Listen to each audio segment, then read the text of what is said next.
అందరికీ నమస్కారం అండి. జై గురుదేవ్ దత్తాత్రేయ నమః.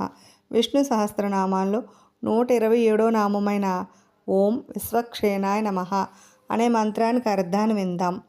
తన ప్రయత్నమును వినినంతనే నలువైపులకు పారిపోవు రాక్షస సేనలు గల ప్రతాపవంతునకు నా నమస్కారము. వ్యూహములలో చివరిదగు అనిరుద్ధమూర్తి విశ్వక్షేణ పదముచే బోధించబడుతున్నాడు. అనిరుద్ధమూర్తిలో శక్తి, తేజస్సు అనే 2 గుణాలు స్పష్టంగా ఉన్నాయి.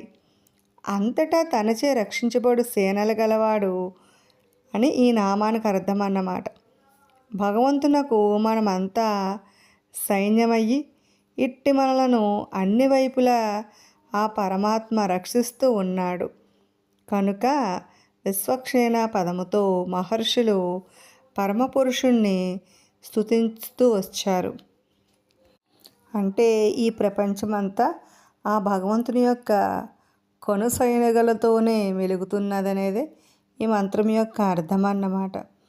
ఆయన ఈ ప్రపంచం అంతటిని ఒక సైన్యములాగా ముందుకు నడిపిస్తున్నాడనేదే ఈ మంత్రం యొక్క భావం అన్నమాట.